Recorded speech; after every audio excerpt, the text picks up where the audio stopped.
Tenda kami dikepung. Wow. Coba lu keluar, temen lu berdua suruh ciuman di dalam gitu kan. Lu lihat, kelihatan nggak? Diambil dong air hujan yang netes, merah kayak darah. Kamu pikir kamu sendirian?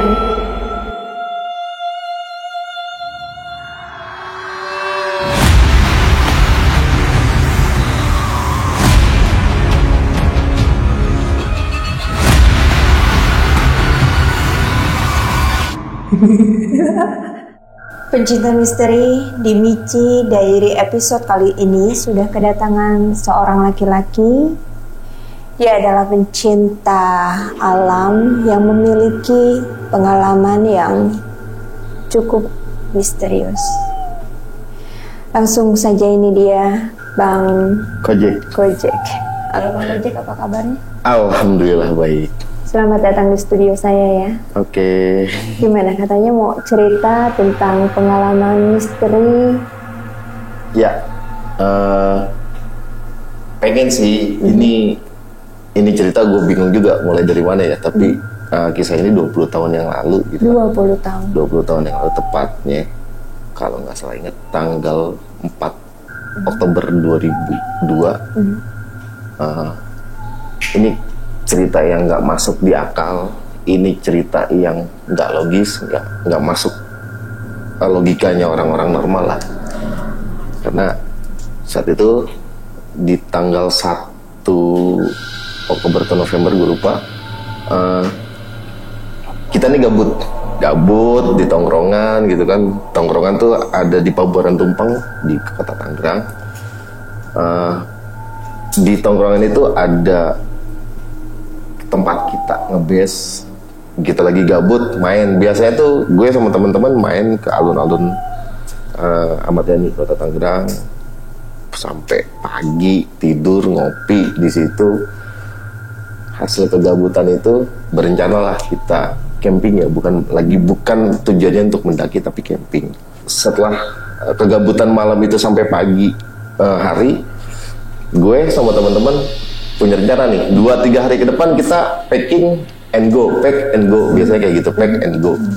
Ya udah, awalnya bertiga, gue, Kojek, Edi Gurero, panggilan kawan gue, cuma lupa nama aslinya siapa, Rizky Nur Soleh, gue biasa panggil dia Cing Weh gitu kan, sama satu lagi Dados ini yang mau ikut terakhir, atau Ibnu Said nih yang mau ikut terakhir.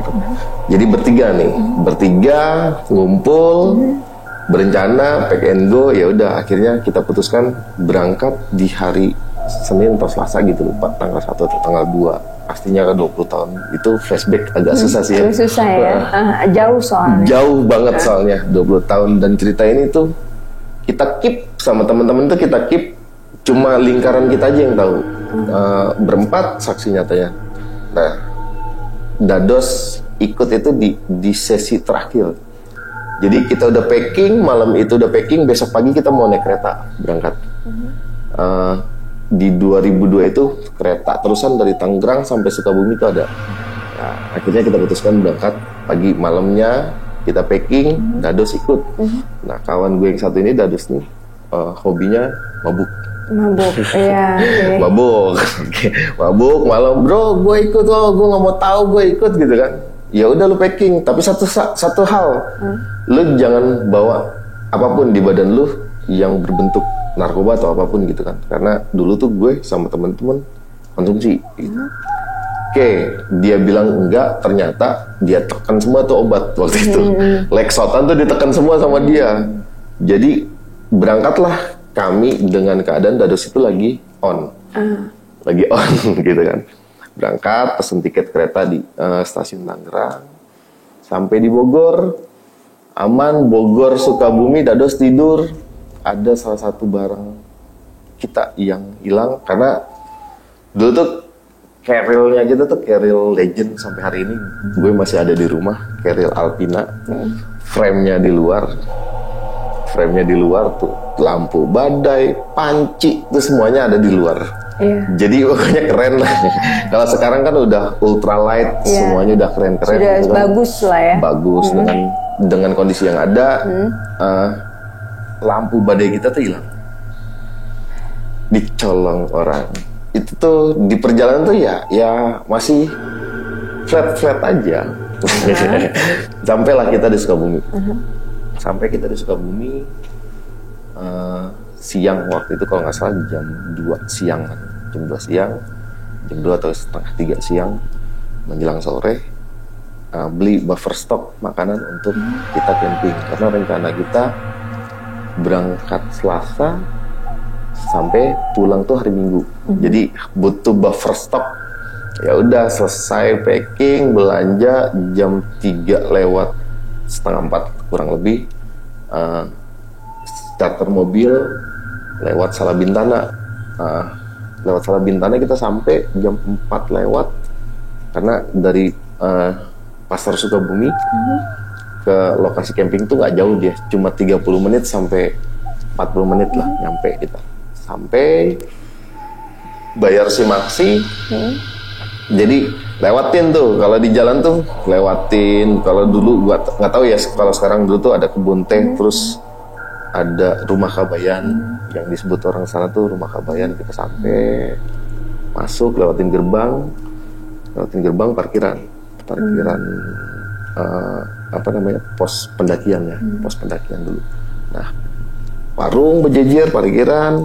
Nah, untuk menuju bupernya dari situ tuh trekking kurang lebih 30 atau ya 1 jam, nggak nyampe 30 menit lah, 30 menit trekking untuk ke bupernya Cipelang. Temu pos penjagaan lagi. Kalau ke kiri itu kita harus urus simaksi untuk pendakian ke Gede via Salabintana itu, via Halimun.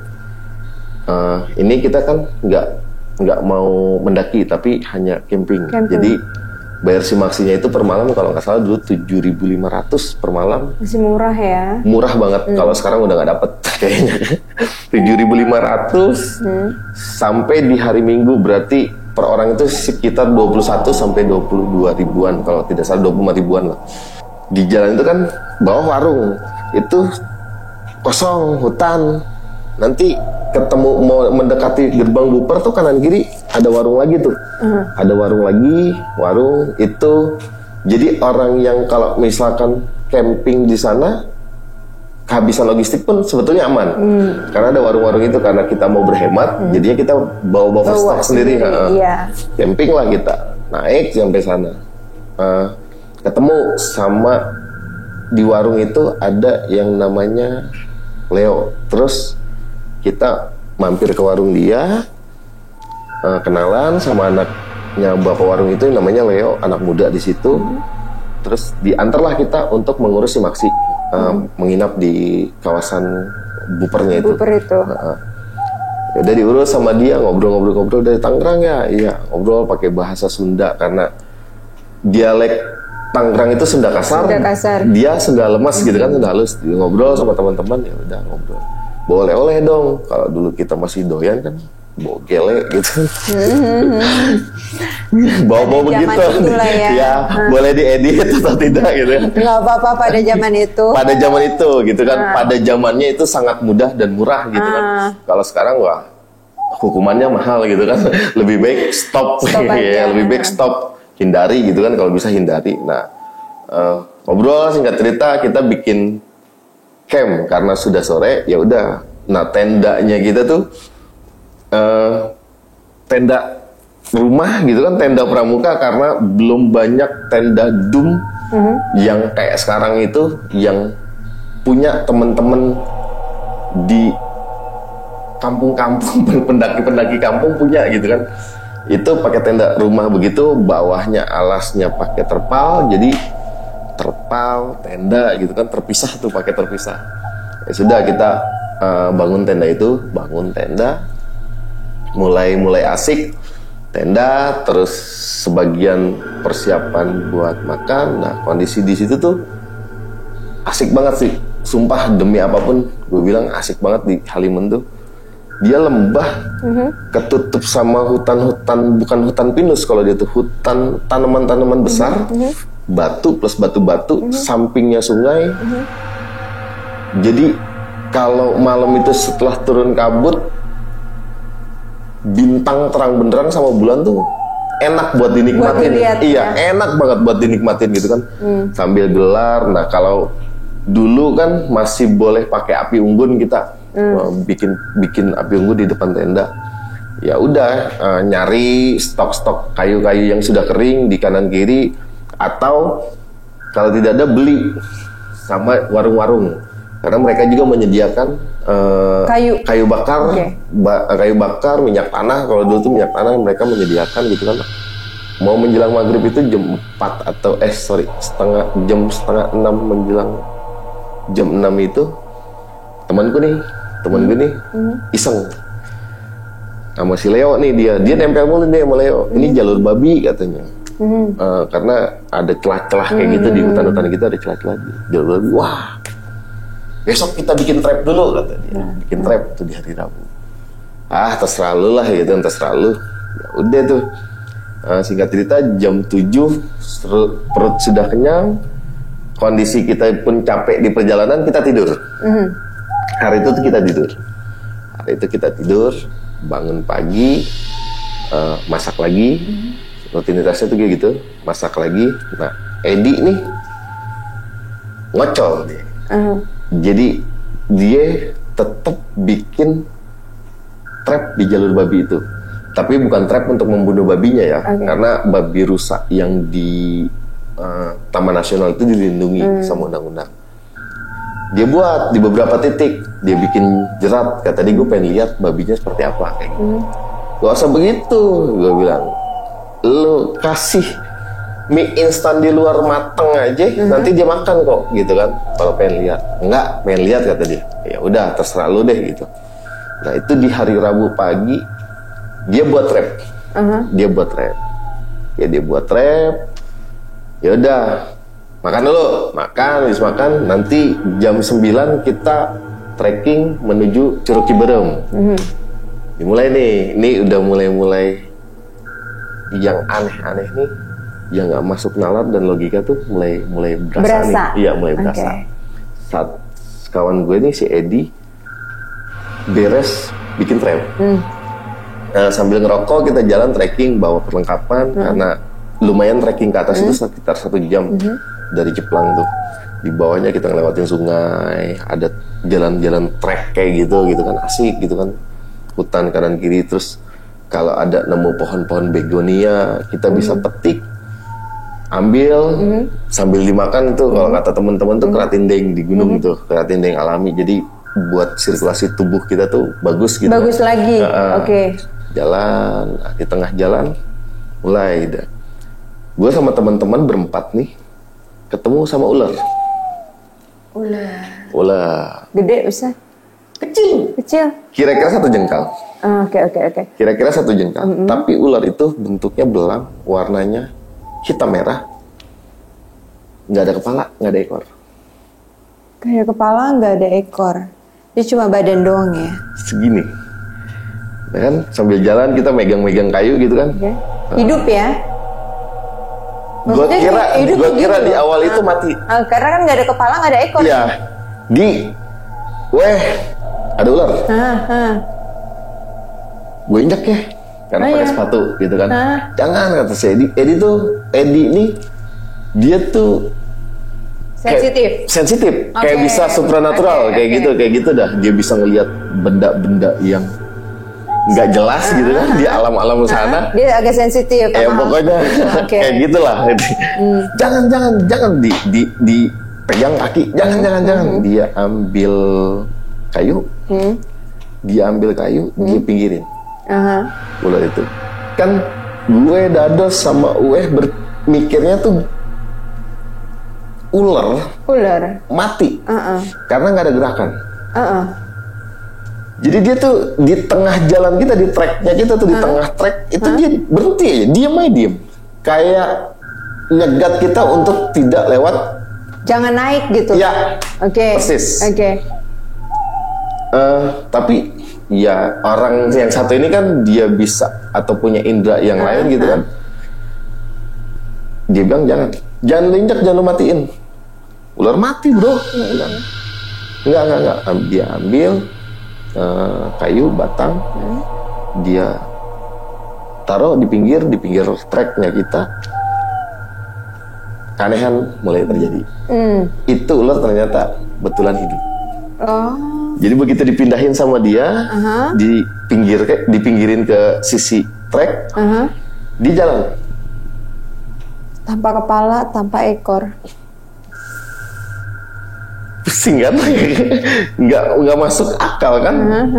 Yang kita kira dia mati, katanya masih hidup. Oke. Sampai ya udah.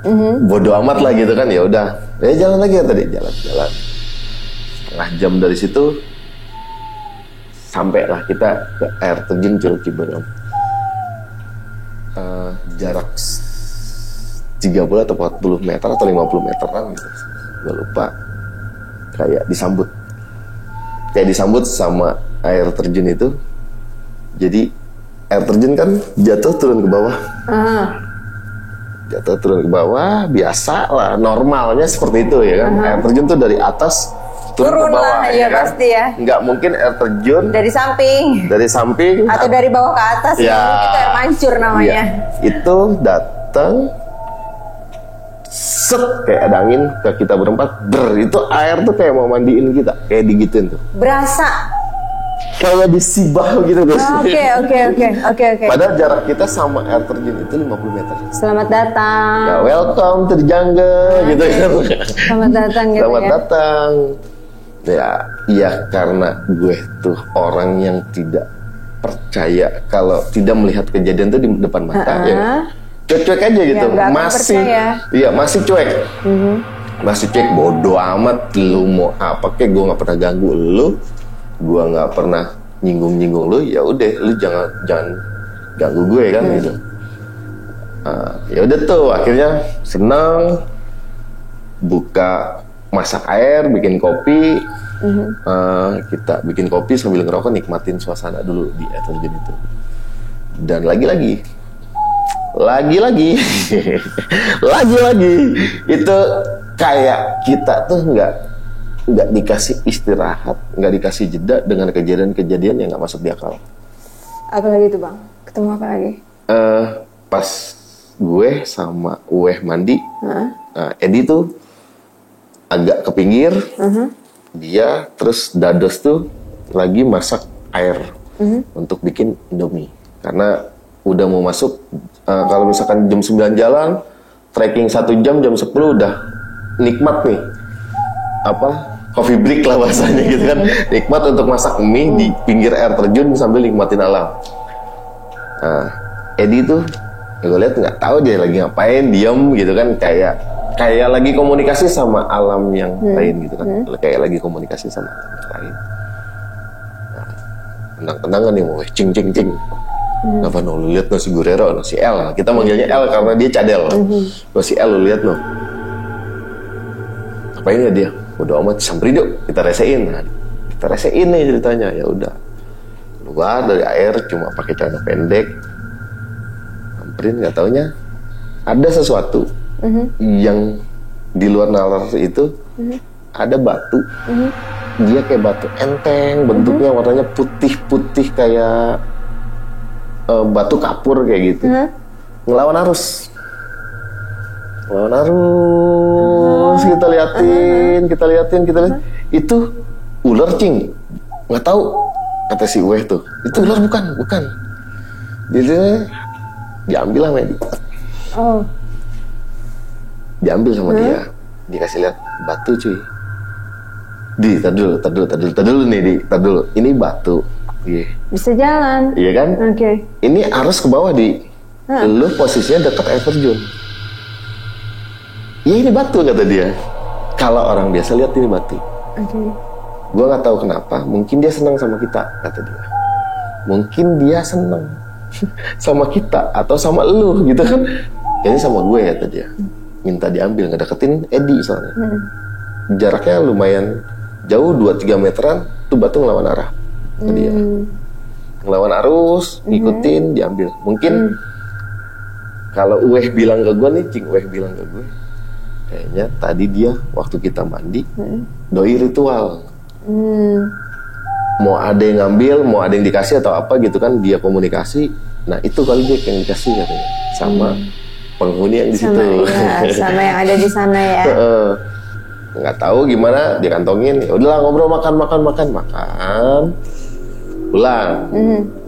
Saya makan sekitar jam 12, jam 1 kita turun. Turun.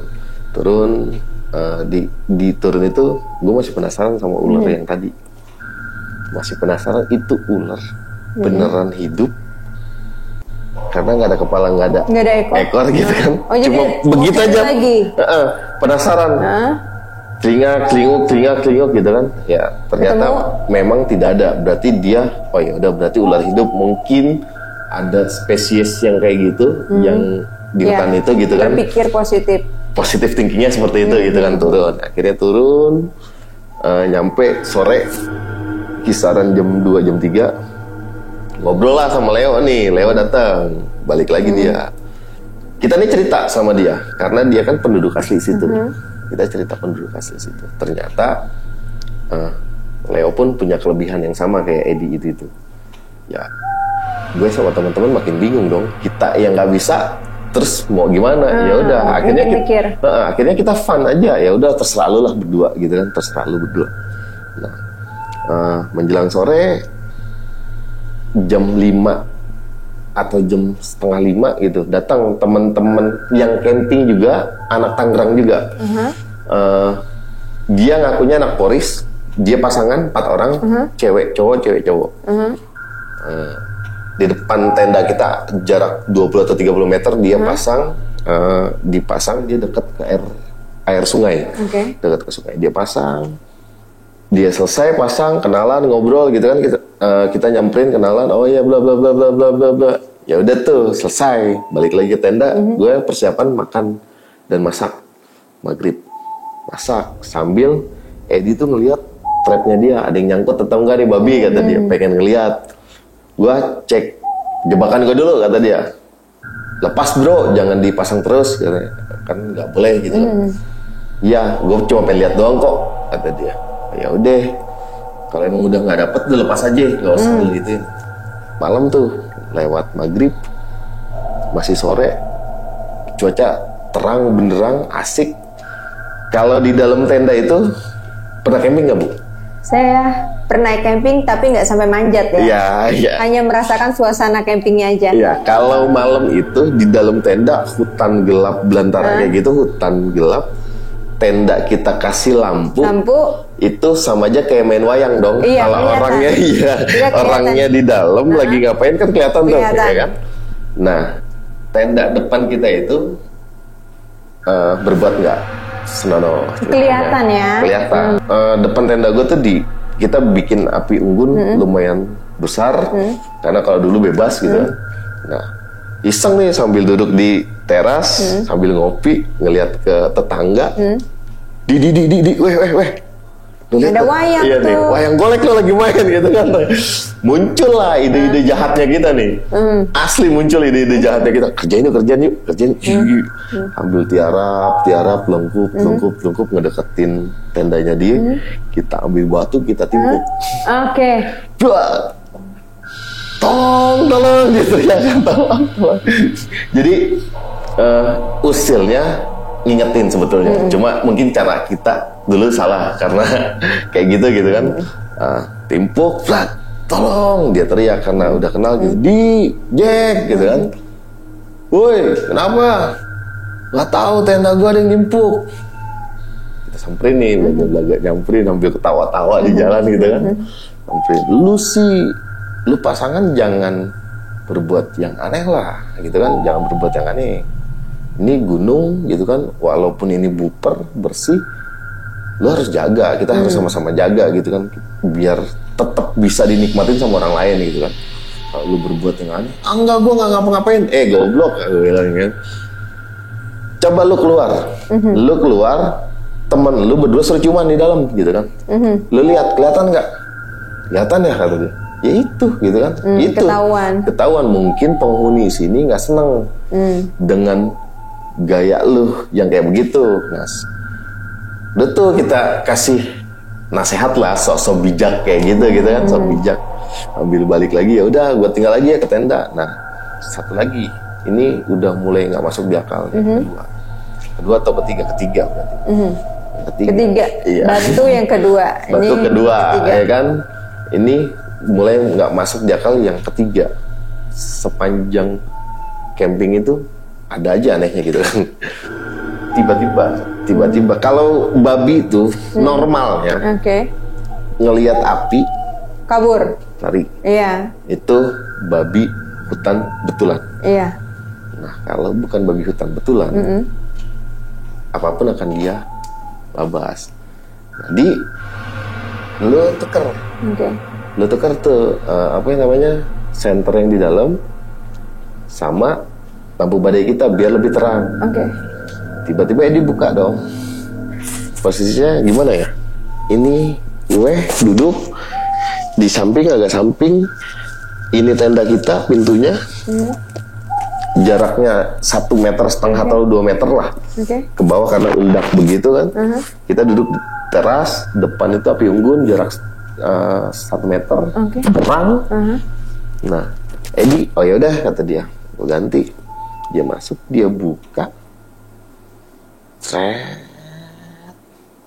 Bunyi. Ada babinya. Dalam tenda kami ada babi. Dalam tenda yang terang, kanan kiri sudah ada penerangan api unggunnya besar, agak besar, karena dijaga sama gue biar nyala terus. Tiba-tiba begitu ya dibuka, taruh lampu badai. Gue ingat banget karena pas dia mau buka resleting itu, nengok lu taruh di dalam tuh, sekalian ambil itu, gitu kan, sekalian ambil. Dia lepas, bunyi. Kita refleks dong. Edi, babi. Itu babi. Zep. Kebayang dong, Edi depan itu buka begitu ngebuka, babi set nerobos Edi. Sepertinya ini nerobosnya tuh benar-benar nerobos badan atau nerobos ke sebelah? Nerobos Edi. Jadi mau nerobos, mau nabrak, mau ditabrak karena setahu gue babi itu lari itu nggak bisa belok-belok. Oh ya, jadi dia maunya lurus terus. Dia cuma lari lurus. Tapi ketabrak nggak? Ya itu, begitu dia keluar, Edi tuh ngejatuhin badan. Refleksnya bagus. Senggol. Iya, tapi kakinya kena. Kaki kanan berarti. Sisi kanan dia kena, dia jatuh ke kiri. Gue panik, dados tuh. Karena dia di warung, jadi nggak tahu kondisinya, dia nggak tahu. Nah, Edi, awas Jack, awas. Karena kan kondisinya nurun begini nih. Awas, kita lari. Anjir, gue merinding dulu. Edi lari ke sisi kanan.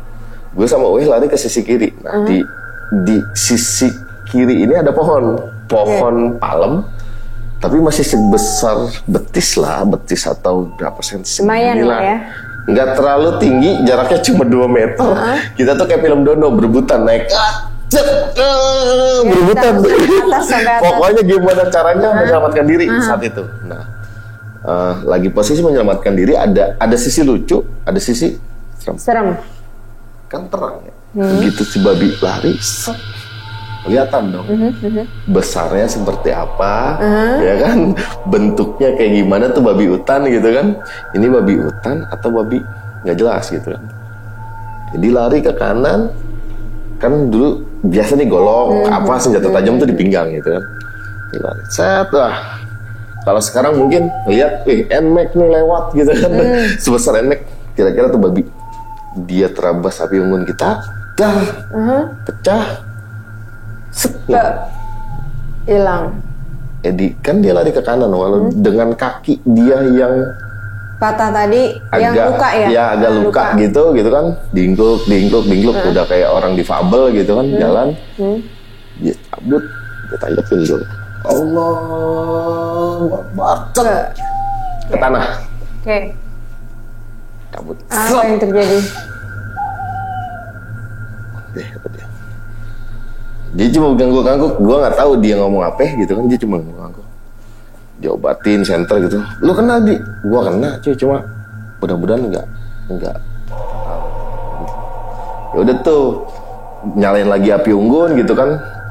Nyalain api unggun lagi, ngerapihin dalam, coba dicek lagi ada yang hilang atau tidak gitu kan. Coba Cing, lu cek tuh tenda kita ada yang bolong atau tidak. Pastiin, gue bilang pastiin. Gue ngerawatin Edi dulu, beli betadin, beli obat merah kalau dulu. Beli obat merah gitu kan ke warung bawah. Warung bawah, turun dulu gue ke bawah. Nah, di tengah jalan lagi turun ke bawah tuh mau beli obat merah. Obat gitu kan, obat merah. Ketemu Dado sama Leo lagi naik. Akhirnya gue sama temen-temen disuruh tidur di warungnya Leo. Udah jangan ada yang tidur di tenda. Di warung aja. Ya nggak enak lah, kita datang ke sini mau camping gitu kan. Udah, iya karena Leo sama Edi itu bisa, mungkin komunikasi dia nggak ngerti ya, pakai telepati atau apa gitu kan. Nah, warungnya Leo tuh warung, ada balai-balai, ada terasnya buat ngobrol. Nah, cuaca tuh terang banget, nikmat bagus banget saat itu. Bagus, nikmat banget. Nikmat asli, karena sorenya dia turun kabut. Biasanya kalau udah turun kabut, kebuka lagi, wah itu top. Itu top gitu kan. Terang benderang, bintang lagi banyak-banyaknya gitu kan. Nah, ya udah tuh kita digiring, ya udah tenda tutup, barang-barang penting kita bawa ke warung gitu kan. Senjata, golok, bayonet, semua masing-masing dipinggang. Baru ngobrol nih di teras sambil pesan kopi di warungnya Leo, di teras warungnya dia. Lagi terang benderang kayak gitu, tiba-tiba hujan dong. Bisa begitu ya? Iya, nggak tahu. Tiba-tiba hujan dong, gerimis, terus hujan deras. Kok bisa ya? Yo, kok bisa begini? Emang sering begini sini? Entah karena kabut atau apa gitu kan. Tiba-tiba hujan. Tiba-tiba hujan. Gue tanya kan, kok bisa sih? Ini kabut nggak ada. Biasanya kalau sama kabut kemungkinan air itu terbawa mungkin ya. Ini terang beneran, kok hujan? Warung-warung di situ pun pada aneh dong, gitu kan, kanan kiri. Kok tiba-tiba bisa lo bintang lagi cerah-cerahnya kayak gini, tiba-tiba hujan gitu kan. Nah, buka suara lah Leo yang punya warung itu. Lu tahu nggak, Jack? Kayaknya ini bukan hujan. Ini tuh tangisan. Gara-gara Edi. Gara-gara Edi. Ini mungkin ini tangisan. Mau nangis? Dia ambil dong air hujan yang netes. Kan warung dia agak terang, ada patromak ya, kalau dulu tuh patromak belum listrik. Ada penerangan lah ya. Ya terang, agak terang. Diambil, ditampung sama dia, lu lihat. Merah kayak darah. Oh, airnya itu berubah merah. Merah kayak darah. Dia ambil, gua nggak percaya Leo, tangan lu mungkin udah dikasihin bubuk apa gitu kan, warna. Ambil kata dia, coba.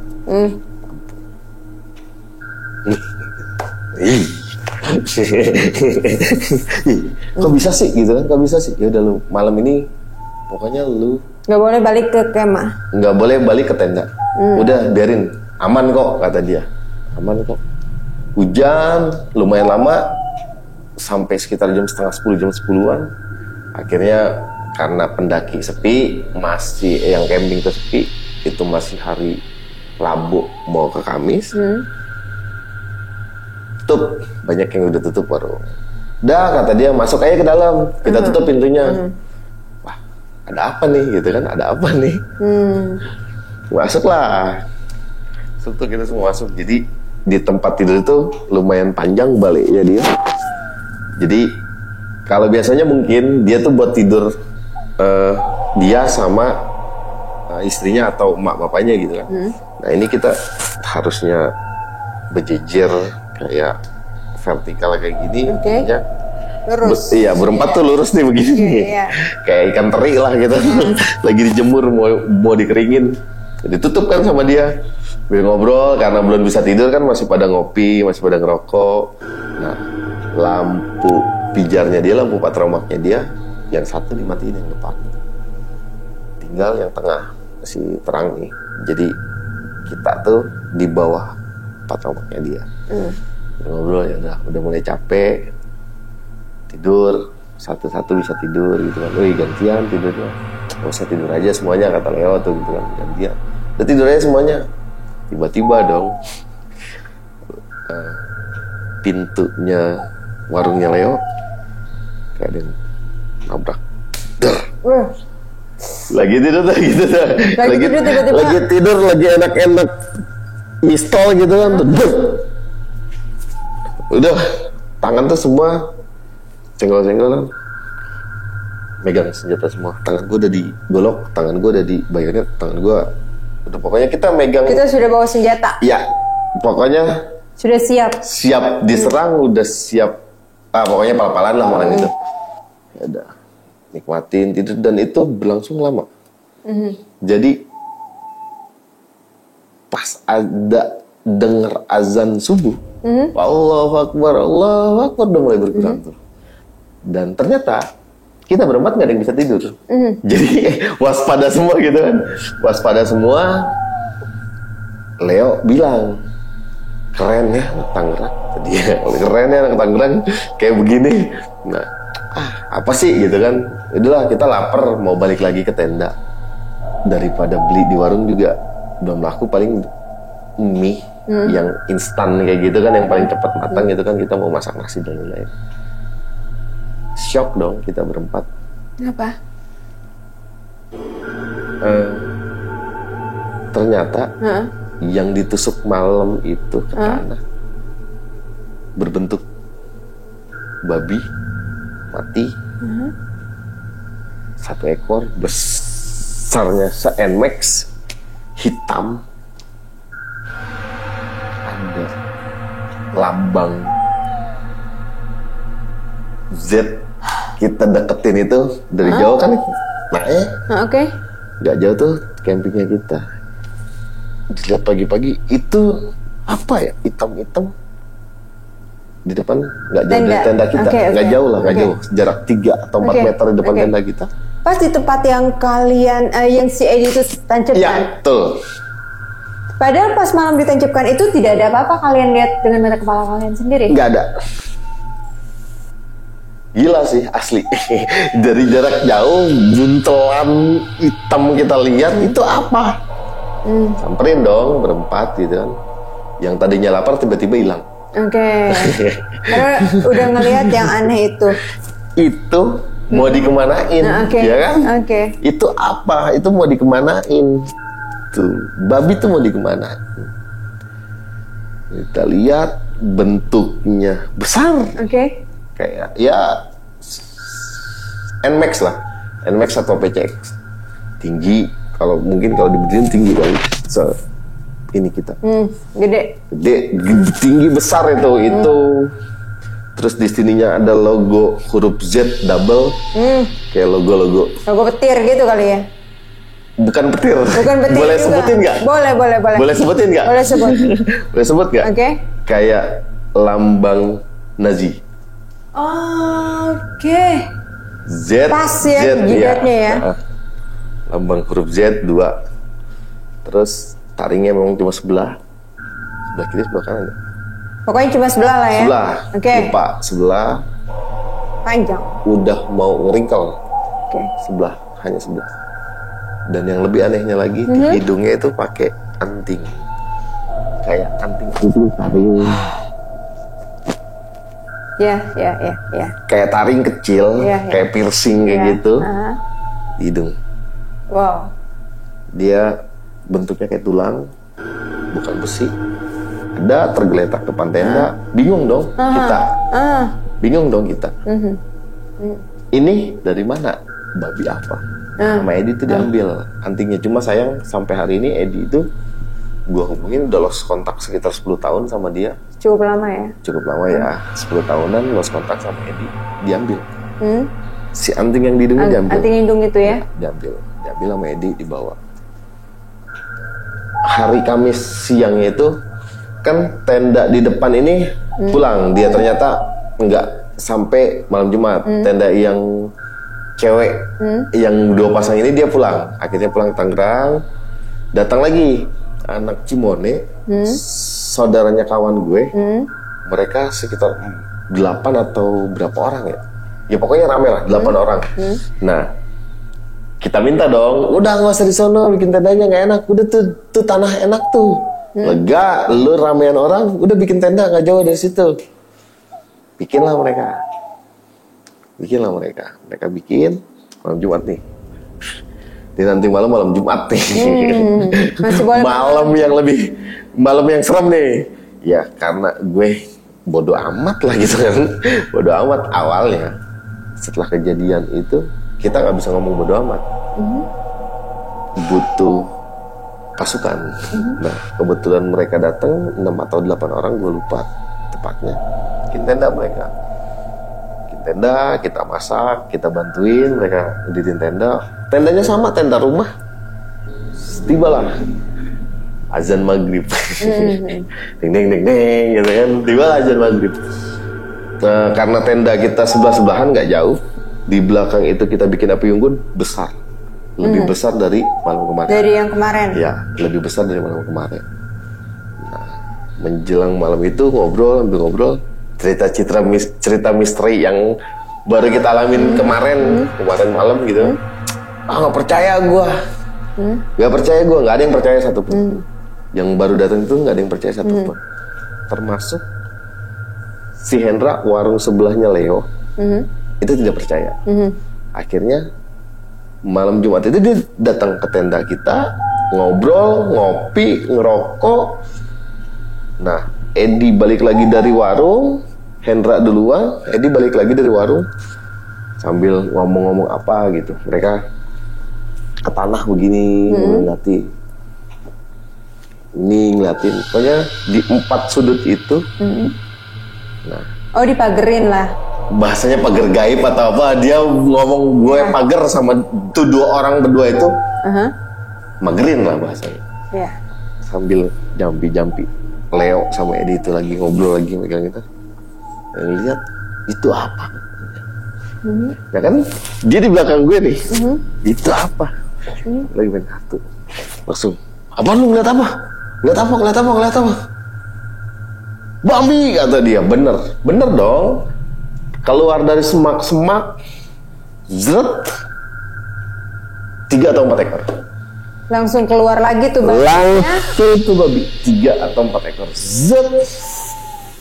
Kebayang dong, kita lagi main gaple, lagi ada yang main catur, lagi ada yang masak gitu kan.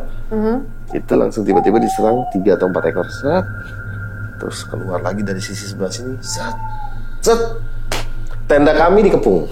Wow. Tenda kami dikepung. Itu tenda sampai hari ini jadi bangke mungkin ya. Itu zet. Wah, pokoknya yang tadinya bawa samurai mana, ntar gue bacokin, nggak ada. Nggak ada istilah itu, semuanya menyelamatkan diri. Semuanya lari nyelamatin diri ke warung, ke bawah. Ke warung tuh jatuh berapa kali. Pokoknya kita kalah kabur. Tenda tuh yang tadinya berbentuk segitiga kayak gini. Jadi nggak berbentuk? Nggak ada bentuk dong, bolong semua. Udah nggak berbentuk. Udah nggak ada bentuk, bolong semuanya. Termasuk yang warung depannya Leo, Hendra itu yang tadinya nggak percaya, lu ngerasain langsung malam itu. Turun ke warung berikutnya yang di bawah. Jadi yang dekat parkiran mobil besar. Pokoknya packing seadanya, turun. Karena sama ranger di situ, sama yang jaga, stop, kalian pulang malam ini juga. Nggak boleh. Udah nggak boleh ada di situ. Kalian turun ke bawah. Ya udah, di warung di bawah kita tidur. sampai besok pagi. Jadi besok pagi kita semuanya pulang barengan naik kereta dari Sukabumi ke Tangerang dengan membawa kenangan yang nggak akan terlupakan. Ya, sampai hari ini saya nggak bisa lupa dengan detail kejadian itu. Gue tuh nggak bisa lupa dengan detail kejadian itu. Dan bukan cuma kejadian sampai di situ. Ada lagi kejadian yang lain. Panjang Bu. Panjang yang Bu. Yang dibawa dari gunung itu. Iya. Itu ngikut sampai ke rumah atau gimana? Ngikut sampai ke rumah. Nah, penasaran kan? Ini bisa ada lagi di episode selanjutnya loh. Sampai jumpa di Michi Diary episode selanjutnya. Terima kasih ya. Sama-sama. Habis itu kita lanjut.